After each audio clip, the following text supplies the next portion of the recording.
Kita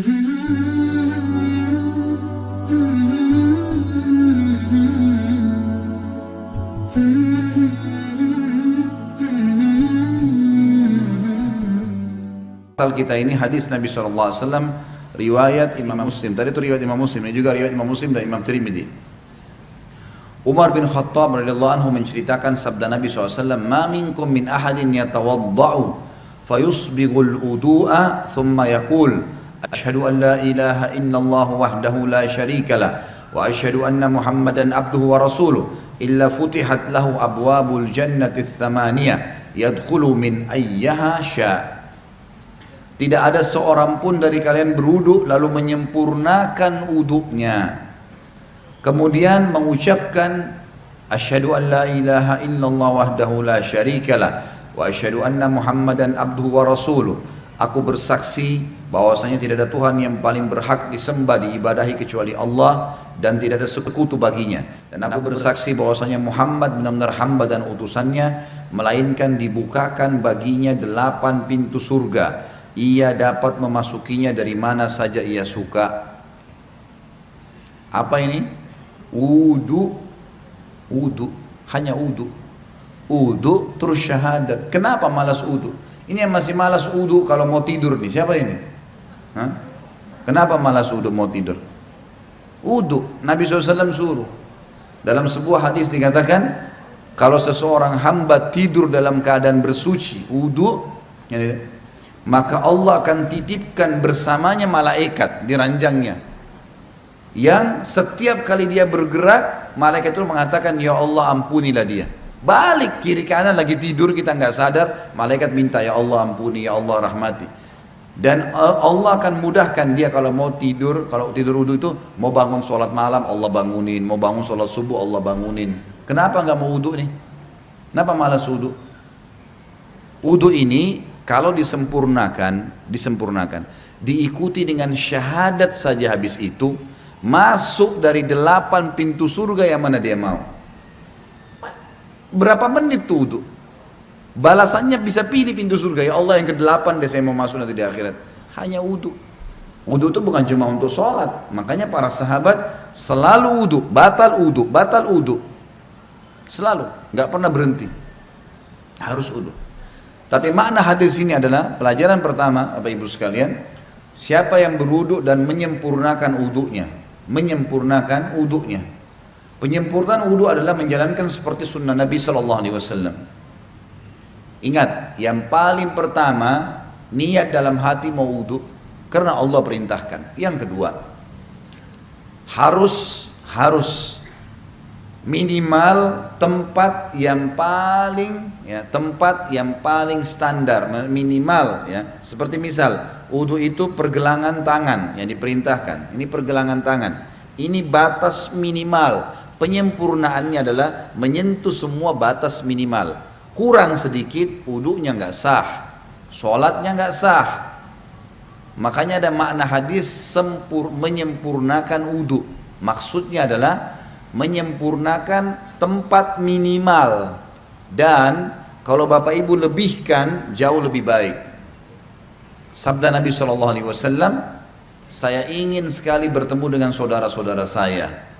Kata para sahabat, ya Rasulullah, kami saudara-saudara Anda. Kata Nabi SAW, bukan, kalian sahabat-sahabatku, saudara-saudaraku yang datang nanti sepeninggalku, kita-kita ini semua. Lalu sahabat faham, mereka berkata, ya Rasulullah, bagaimana Anda bertemu dengan mereka? Bagaimana Anda bisa mengenal mereka nanti? Karena ketemunya di hari kiamat. Kita ketemu dengan Nabi SAW kapan? Di hari kebangkitan, mahsyar. Bagaimana Anda mengenal mereka sementara Anda tidak mungkin kenal mereka, tidak pernah ketemu, mereka juga tidak pernah ketemu dengan Anda. Kata Nabi SAW, sungguh dari tempat-tempat wudunya umatku akan keluar cahaya yang terang, dan tidak ada itu pada umat yang lain. Makna juga daripada hadis ini kata ulama adalah wudu itu hanya ada pada umat Muhammad SAW. Makna hadis itu karena dikatakan akan keluar cahaya dari tempat-tempat wudunya umatku. Maksudnya kalau umat-umat lain juga ada wudunya, berarti keluar cahaya juga. Sudah dibedain. Kata Nabi SAW, keluar nanti dari tempat-tempat wudu kita keluar cahaya semuanya. Dan bukankah seseorang yang memiliki kuda-kuda yang banyak bisa membedakan antara kuda-kuda itu bila ada kuda yang keempat kakinya berbulu warna putih, warna apapun badannya, tapi keempat tangannya, kakinya itu berwarna ada bulu putihnya. Riwayat lain dikatakan keempat kakinya dan bagian dahinya, rambut di bagian dahinya berwarna putih.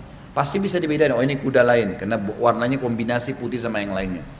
Maka begitu pula saya akan membedakan umatku. Dalam riwayat lain, riwayat sahih, riwayat Bukhari juga, kata Nabi SAW, lanjutan hadis tadi, dan siapa yang bisa memanjangkan jamahan uduknya supaya cahayanya memanjang, maka lakukanlah. Disunnahkan lebihan, misal minimal tadi pergelangan, lebihkan.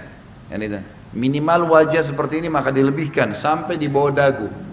Kemudian siku, ini batas minimal, lebihkan sampai di lengan. Batas minimal kaki, mata kaki, lebihkan sampai ke betis, gitu kan. Dan boleh wudu pada saat orang lagi mandi, di kamar mandi tidak pakai pakaian boleh. Asal bukan di tempat umum, insya Allah nggak apa-apa.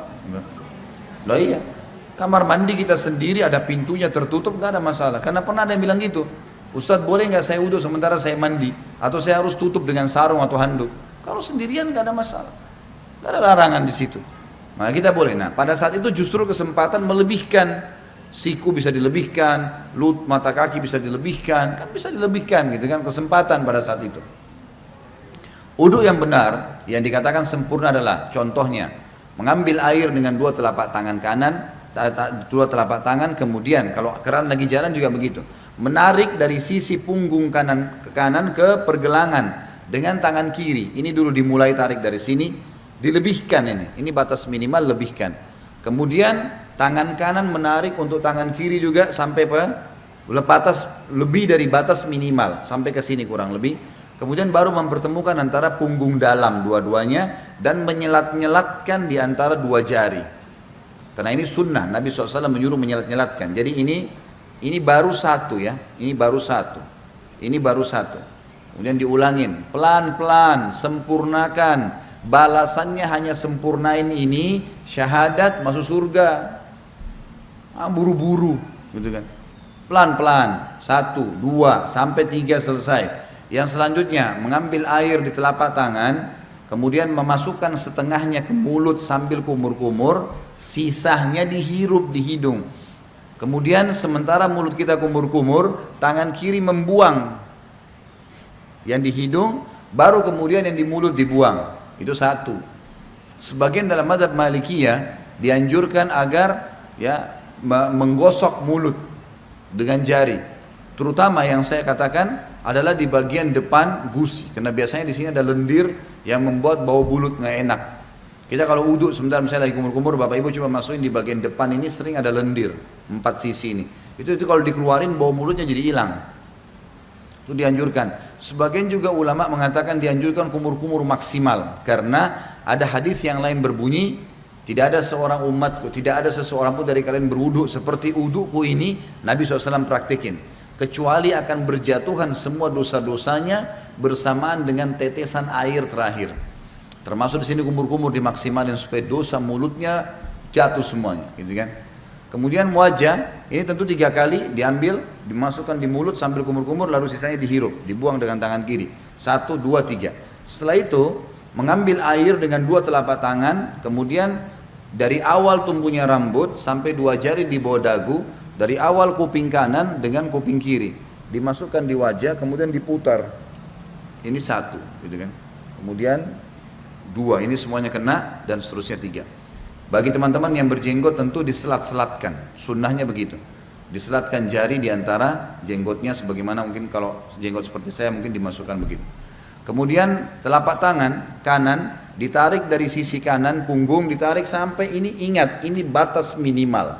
Banyak orang wudu ininya nggak kena nih, ini nggak kena, ini bisa nggak sah wudunya, nggak sah sholatnya. Jadi tarik sampai sini nih, kemudian baru diputar ke dalam, 1, 2, 3 sampai 3 kali. Kalau misal air kerannya di atas ngalir di keran dan kita mau tarik dari atas boleh, tarik di atas batas minimal ya. Jadi ditarik dari sini di atas siku, tarik ke bawah, kemudian baru diputar ke bagian dalam. Kanan dulu baru kiri. Setelah itu baru kepala. Kepala ini diambil air. Sunnah Nabi SAW ditarik dari awal kepala sampai ke tengkuk, ya, sampai ke batang leher. Kemudian ditarik lagi ke atas kembali. Lalu jari telunjuk masuk ke dalam lubang. Ibu jari mutar di belakang. Satu, ya. Ini satu-satunya yang dilakukan satu kali saja. Kalau semua tadi anggota tubuh, telapak tangan, tangan sampai siku, wajah, ini semua tiga kali. Kumur-kumur, bersihkan hidung semua 3 kali. Kecuali kepala cuma sekali. Bagi ibu-ibu yang rambutnya panjang, ditarik sampai ke tengkuk, lalu ditepuk-tepuk ke atas. Sampai kembali ke depan, baru kemudian masuk ke sini, baru diputar. Selanjutnya telapak kaki, dibasuh minimal mata kaki, lebihkan ke atas. Lebihkan ke atas supaya memang sempurna. Setelah itu jangan pernah lupa ucapkan syahadat, asyhadu an la ilaha illallah wahdahu, ada tambah la syarikalah, tidak ada sekutu baginya, wa asyhadu anna muhammadan abduhu wa rasuluh. Itu saja dijamin, kata Nabi SAW, dibukakan baginya 8 pintu surga. Ia boleh memasuki dari mana saja dia mau atau dia suka.